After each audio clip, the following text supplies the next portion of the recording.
And what I would say, what probably works best is those teachings and symbols that contribute towards the elimination of pain, suffering, violence. And reinterpretation. Now, the Jews pull this one, although what's going on in the West Bank with the fundamentalists, another story. That's a regression in my mind. But the rabbis a long time ago said, look, it says an eye for an eye, and it says hew the Amalekites into pieces before the face of the Lord. In the Bible, in the Hebrew text. But we're going to reinterpret what the Lord really intends. And they said, so not an eye for an eye, but restitution will do. You can pay in a different way. You don't have to tear out your eye or rip off your limb. So we all have to go through that kind of thing. Triage and reinterpretation to make religions serviceable in the cause of nonviolence and peace.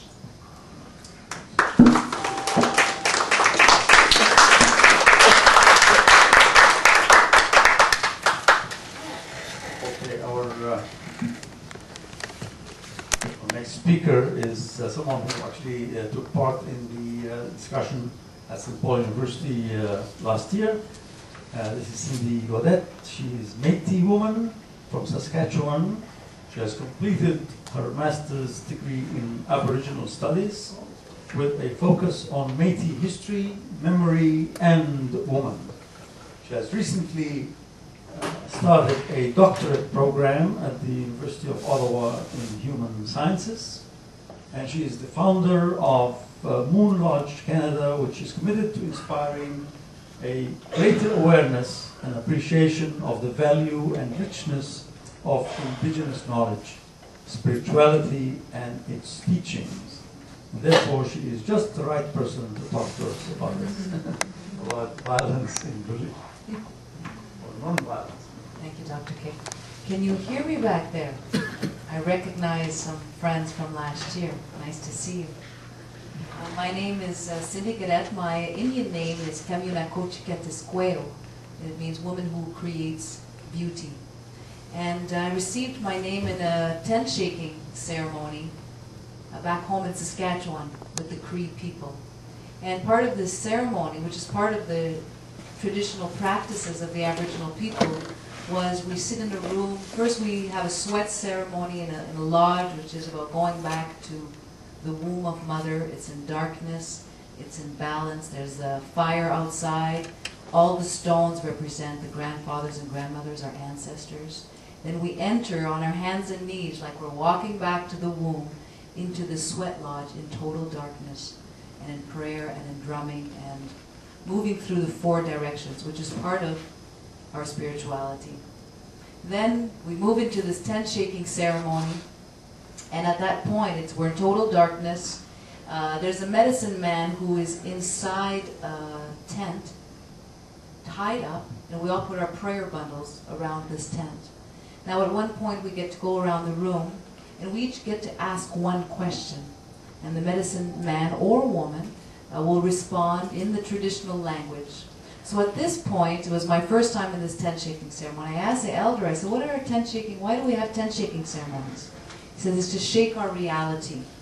And I spoke a bit about that because I sat on the panel this weekend at the University of St. Paul in response to that film, Journey of the Universe. And the whole theme was on religion and ecology, which I will make the link, which I spoke about how that shakes our reality, even such events like this. So I asked the question, I could ask one question to Great Spirit, and the response came was, I asked about change. I said, we're going through great change. As we know, it has been prophesied by the Aboriginal people that the reality and the world that we once knew is changing. We're seeing it on the environmental, the economic, the spiritual, in religions, in every institutional model. We're recognizing that we're going through great change as a humanity. And I said, what do I need for this change? And the response came, do you have your Indian name? Which I was thrilled, because I had been wanting that name to just to connect with my ancestry, where I came from. Then he explained, he says, your name comes from the thunder beings, the power of the thunder beings, which are very powerful in the Aboriginal community, in the spirituality. And the thunder beings call upon the rains And they call upon the rains to cleanse the earth, to cleanse our mind, to cleanse our spirit.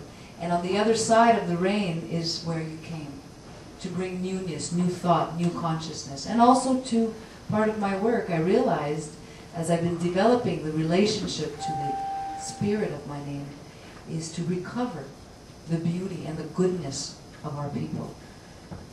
Now, at the event, I'm going to link the link to this event that I just sat on the panel, which was on religion and spirituality.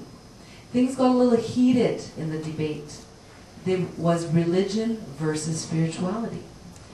And it was interesting to be sitting on the panel, kind of going, okay, how do I respond to this? As there was, certainly feathers being ruffled, and people really deeply concerned about this division that has created violence. And I thought about our community and our people when I'm at home that night, and I reflected on, and I'm grateful that you brought up the question for us to talk about what are the real challenges that we're living as our community, but also as a country in Canada.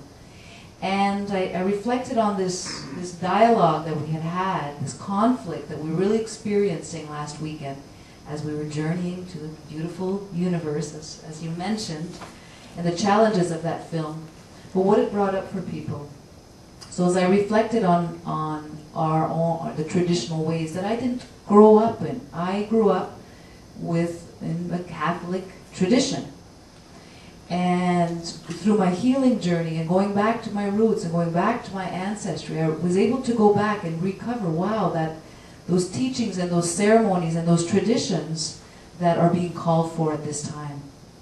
The Red Road, back to what is natural, back to the natural laws of bringing things into balance, the mental, the spiritual, the emotional, the physical, all of these things. And what are those old teachings and those old ceremonies that take it back to the womb of Mother, that take us back to shape our reality? And I learned that we also had governance systems. We had governance systems that were in place that dealt with violence. When there was violence in the community as a whole would take care of it. It was not a woman's issue, it was not a child's issue, it was not a man's issue, it was a community. Very tribal in its approach. And as I interviewed and worked with the elders and listened to the old people's stories, some people are still living in the very traditional models. But we are experiencing a crisis in our community. And it's been a crisis that's been ongoing, but that I realized at this discussion that it's in relationship to religion versus spirituality. That because of the Catholic Church and the Christianity, and we're seeing this across Turtle Island, that the traditions and the old ways got put aside. They didn't kind of fit with the new rule and the new colonial system. So they got put aside. Some of them kept them. Some of them maintained that. Some of our communities and our leaders took on the religion. And therefore now what the crisis we're experiencing in our community is many of our leadership and some of the religions which were paternalistic in model have defined our governance, our leaders. Who are our leaders? And therefore at one point when our societies, especially in the Métis community, was a very matriarchal society. So my research and my master's was going back to the women. What was it like when it was a model of spirituality and leadership that was circular, that was led by the women? Entirely different than what we're experiencing today. Back home, I can't go home with my sacred drum. It's a very male-dominated approach. Women are not allowed to drum, but the old way they always were. So this is the crisis and the challenge that we're experiencing in our communities. And some are religious, some are spiritual, some have actually integrated both, which is quite powerful to be witnessing. Which gives great hope for my generation and for the other generations to say, maybe it doesn't need to be one another. How does one work with the other? At Easter, when I was home, which is a very, the Catholic faith, it's lots of church time, let's put it that way.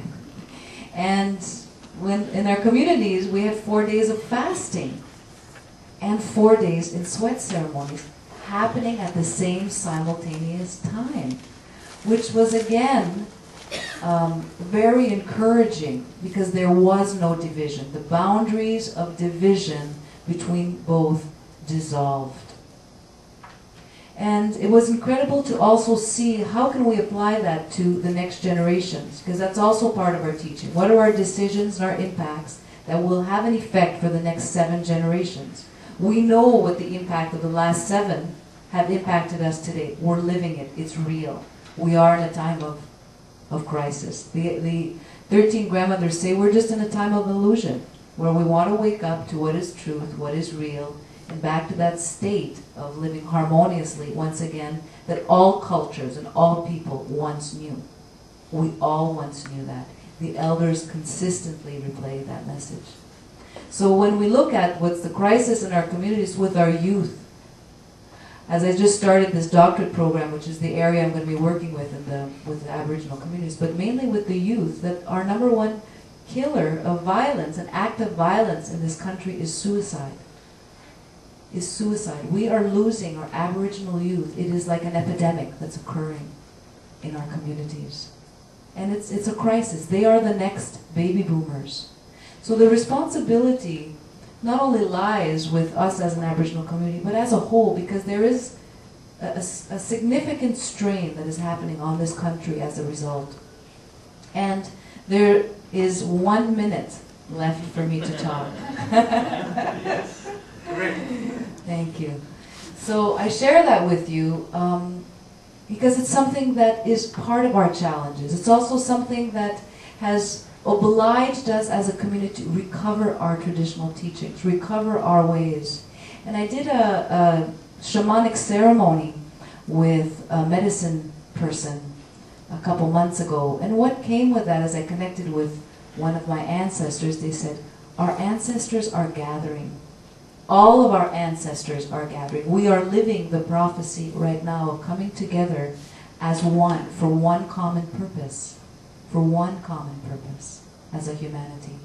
And so it was really quite moving to know that on some other level, some other dimension, I'm not sure if there's a theory about that, but I might have to sign up for one of your classes, that is a part of our teachings. And it's not something that is a belief system. As I speak to the old people, because in my studies we talk about myth, they say, no, that's something that we know to be true. It is our history. And it is also time for us to share our history and share our teachings with all. So I say miigwech for listening and for having me here. It's an honor. Thank you.